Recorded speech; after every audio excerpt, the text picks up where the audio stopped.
Okey, dalam buku kerja modul sains pelajar, ya. Yang ni bahagian dekat bahagian reka bentuk landscape lah, ya. Cikgu buat garisan dulu, bahagikan kepada 4 bahagian. Bahagikan kepada 4 bahagian buku kertas lukisan kamu. Okey, kemudian pada kertas lukisan tu cikgu nak setiap petak ini mewakili satu simbol, mewakili satu simbol. Petak yang pertama mewakili simbol pokok. Okey, petak yang kedua mewakili simbol palma. Okey, petak yang ketiga mewakili simbol pokok renek. Okey, dan petak yang keempat mewakili lantai atau dinding. Okey, biasanya lantai lah, ya. Dalam reka bentuk lanskap biasanya kita, sebab yang macam cikgu bagi tahu tadi, dia pandangan dari atas, ya. Pandangan dari atas, jadi reka bentuk lantai lah, ya. Reka bentuk lantai ni biasanya tempat pejalan kaki, ya, ataupun tempat rehat, ya. Lantai tempat rehat di sesebuah taman. Okey, untuk kamu menghasilkan simbol pokok, ya, ada beberapa simbol pokok yang boleh kita lukiskan. Okey, dan lukisan ini sebenarnya dia mewakili jenis-jenis pokok tertentu. Ada pokok yang mempunyai batang utama yang lebar. Ya, kalau kamu tengok dekat buku teks tu, gambar rajah yang nombor 2, kita boleh nampak ketara, ya, batang pokoknya lebar dan ada ranting-ranting yang banyak. Okey, ini menunjukkan pokok tu besar lah, ya. Batang pokok dia besar dan rantingnya banyak. Ada pokok yang ranting dia sikit, ya, ranting dia sikit. Ya, dan ada pokok yang ada ranting banyak, dia bergantung kepada pokok. Okey, cara untuk kita lukis simbol ni, cikgu nak pada setiap simbol ni, tajuk ni sekurang-kurangnya ada 4 lah, ya. Macam dekat buku teks ada 4. Okey, kita gunakan duit shilling 50 sen untuk memulakan lakaran kita. Ya, kalau kamu tak ada penekap, nanti biasanya bulatan kamu tak betul, kan? Okey, atau kamu boleh juga gunakan penutup botol, ya, penutup botol ataupun apa-apalah, yang ada dekat rumah yang kamu boleh gunakan untuk membentuk bentuk bulatan. Okey, kita sediakan dululah 4 bulatan, ya. 4 bulatan. Kemudian kita tengok dekat buku teks mengenai macam mana simbol ini dilukiskan. Okey. Lukis dulu. Okey, untuk yang pertama, ya. Yang ni sebenarnya jangan kuat sangat, ya, sebab dalam dekat pokok pun dia tak begitu bulat. Dia sebenarnya kita boleh tepi-tepi dia ni kita akan nanti padam balik, ya, ikut reka ikut contoh dalam buku. Okey, kemudian kita letak titik tengah yang menunjukkan ranting batang utama, kemudian ini adalah ranting dia. Okey, mungkin ini jenis pokok yang tidak terlampau besar, ya. Okey, untuk yang kedua kita boleh nampak dekat tengah dia ada ranting utama, ya, ada batang pokok yang utamanya besar. Okey, kemudian dia bersambung dengan ranting-ranting yang banyak. Okey, pelajar boleh lukiskan ya. Mula-mula kita mungkin buat dia macam ni.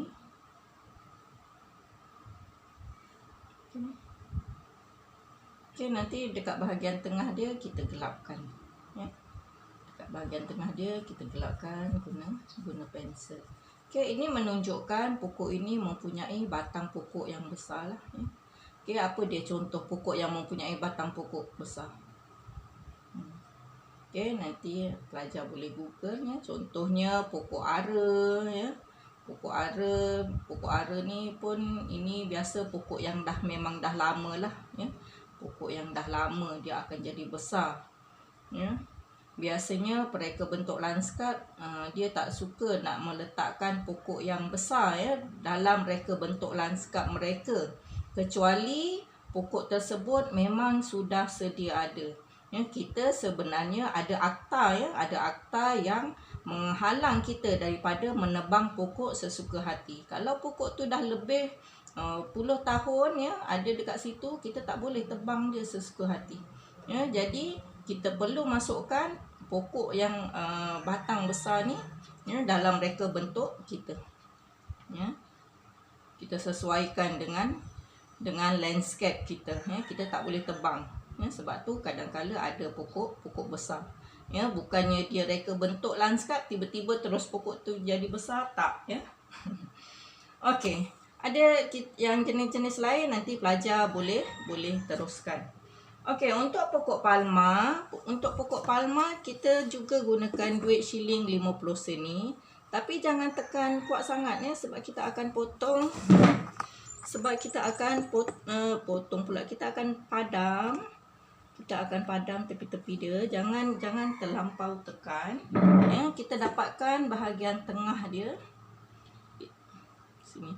Okey, kita dapatkan bahagian tengah, kemudian kita bahagikan dia kepada berapa tu ya?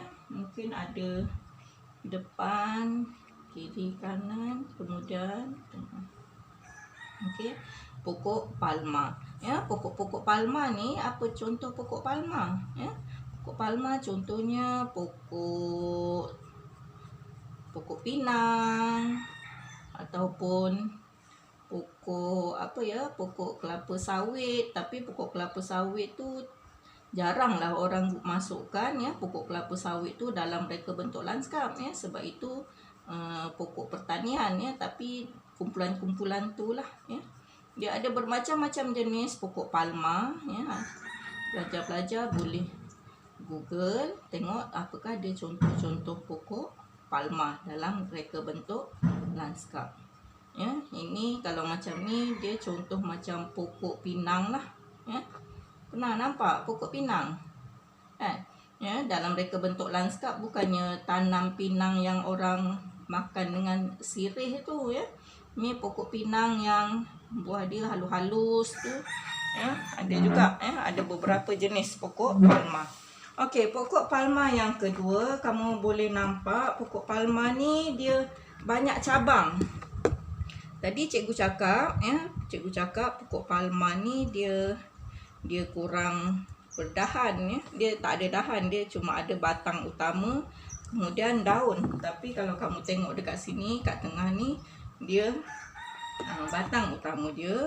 Kemudian sini adalah batang pokok dia, dahan pokok dia. Kemudian ada pecahan daun ya. Yang ini sebenarnya dia bukannya ranting, dia memang satu pokok yang dia daun dia lebar ya, macam apa ya, kalau kamu pernah nampak pokok palma yang ada bentuk macam daun apa ya, lambang DBP, Dewan Bahasa dan Pustaka. Itu juga adalah sejenis pokok palma yang gemar digunakan oleh pereka bentuk lanskap. Okey. Pelajar boleh teruskan buat dua lagi contoh macam dalam buku. Okey, yang ketiga cikgu nak terangkan mengenai pokok renek. Pokok renek. Oh, yang palma tadi masa cikgu lukis tak nampak sangat ni. Okey, harap nampak lah ya. Tu. Okey. Okey, yang seterusnya mengenai pokok renek. Pokok renek cikgu gunakan shilling yang lebih kecil. Dekat sini cikgu gunakan duit shilling 10 sen. Kalau anda ada macam tutup botol, butang, butang baju ataupun apa boleh pakai. Okey, yang ni dia seperti bersambung. Macam cikgu cakap tadi, pokok renek ni biasanya digunakan untuk sebagai penghadang, penghadang kawasan, ataupun nak mengelakkan daripada orang memasuki kawasan tersebut, jadi ditanamkan pokok renek. Kadang-kala pokok renek ni ditanam untuk mengarahkan perjalanan. Kalau kamu tengok dekat kawasan pejalan kaki, biasanya di kiri kanan kawasan pejalan kaki tu ditanamkan pokok renek ni. Okey, dekat sini cikgu buat dua jenis lah, dua jenis pokok renek. Tak apa, boleh je macam-macam mana bentuk susunan pokok renek ni kamu nak lukiskan mengikut saiz ruangan buku kamu lah. Okey, dalam pokok renek yang ni kita bahagian tepi dia, sebenarnya dekat buku dia buat tajam-tajam lah. Memanglah tajam-tajam, tak logik lah pula kan, dia bulat je macam tu. Okey, tepi-tepi ni kita buat dia tajam-tajam macam ni. Okey, nanti buat sampai habis.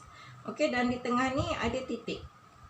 Titik ni sebenarnya dia mewakili batang pokok renek tersebut. Mewakili batang pokok renek. Jenis-jenis pokok renek biasanya yang tinggi dia paras-paras lutut kita, paras-paras lutut, sehingga paling tinggi pun biasa paras pinggang. Itu kita panggil pokok renek. Okey, dan biasanya pokok renek ni dipotonglah, ditrim, dikemaskan, bagi reka bentuk landscape dia akan ditrim. Okey, jenis-jenis pokok renek biasanya orang gunakan pokok bougainvillea ataupun pokok kertas, pokok bunga kertas. Ada juga jenis-jenis yang berdaun, jenis-jenis berdaun yang tak ada bunga tu kita panggil jenis pokok teh lah. Dia kita sebut pokok teh. Okey, kadang-kadang ada juga yang gunakan bunga raya, bunga raya sebagai pokok renek, sebagai pokok renek dalam reka bentuk lanskap. Okey. Ada beberapa jenis dekat buku ni, mungkin dekat sini dia warnakan mengikut jenis dia. Okey, untuk pelajar boleh warnakan, anda boleh warnakan reka bentuk anda ni. Ada banyak masa kan di rumah, kita boleh warnakan, Okey, untuk lantai pula. Untuk lantai, cikgu sarankan kamu gunakan pembaris. Buat macam ni. Okey.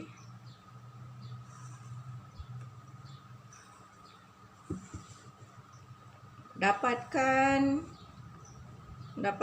3 ataupun 4 petak. Oh, dekat sini dekat buku ada 3 Cikgu sebenarnya nak kamu dapatkan 4 Macam dah salah garisan cikgu ni Okey, cikgu nak kamu buat 4 petak 4 petak. Kenapa 4 sedangkan dalam buku ada 3 je cikgu? Kenapa 4? Sebab cikgu nak satu petak lagi tu kamu reka. Kamu reka satu corak lantai yang sesuai digunakan dalam reka bentuk lanskap. Ada bermacam jenis bentuk lantai yang kamu boleh rekakan. Okey, Okey, cikgu ada idea macam mana kita nak buat petak ni.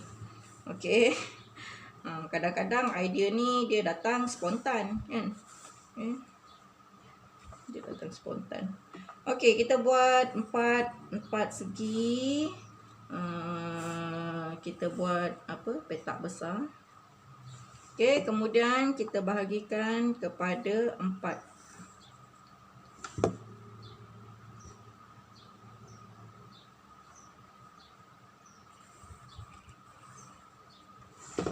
Okey, lantai yang pertama ya, ini kita panggil susunan batu bata. Ya, pernah nampak orang susun batu bata? Ya, kita buat garisan. Okey, ni lebar, pendek. Okey, susunan batu bata pun sebenarnya dia ada banyak jenis ya.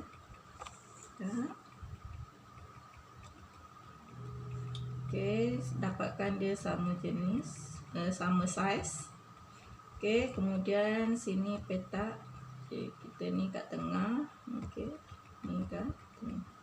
Okey, yang ketiga sama dengan yang pertama. Okey, yang keempat sama dengan yang barisan kedua. Okey, ni kita panggil corak batu bata. Okey, yang kedua corak, yang ni kita tengok dekat buku teks, ni corak papan ya. Kayu. Corak kayu. Mungkin gunakan kayu yang berurat, urat dia macam ni. Tengok cara cikgu buat urat. Senang je. Buat bulat. Okey. Kemudian okey, ni urat kayu. Okey, cari macam tu je. Senang. Okey, pelajar boleh warnakan ya. Reka bentuk ni jadi lebih menarik. Okey, untuk yang ketiga, reka bentuk lantai yang ketiga, yang ni kita boleh nampak dia adalah susunan batu ya, susunan batu yang tidak tidak tersusun dah ya. Biasanya batu-batu ni kita ambil ikut saiz batu itulah, kemudian kita susun bentuk marmer ya. Sebenarnya kadang-kala ada juga cetakan ya, cetakan untuk buat lapik kaki ni. Ni untuk lantai pejalan kaki. Okey, kita buat saiz batu yang tidak sekata lah. Okey, dah nampak susunan batu. Okey, yang petak ketiga ni misteri. Ni pelajar kena fikir sendiri apakah corak lantai. Okey, jadi tugasan kamu. Okey, yang lain untuk simbol pokok, simbol palma, pokok renik. Ini kamu boleh nampak, boleh tengok contoh di buku teks muka surat 52. Tapi untuk yang lantai, ini adalah tugasan kamu. Sikit je cari satu ya contoh reka bentuk lantai ya. Kamu mereka bentuk corak lantai ya pada reka bentuk lanskap. Okey, ini saja tugasan untuk hari ini. Ya, ini saja tugasan untuk hari ini ya, melukis simbol dalam reka bentuk lanskap. Ya, dan kamu boleh tengok contoh-contoh reka bentuk lanskap dan tugasan untuk minggu depan ya. Mungkin kita akan mereka bentuk lanskap. Okey, bye.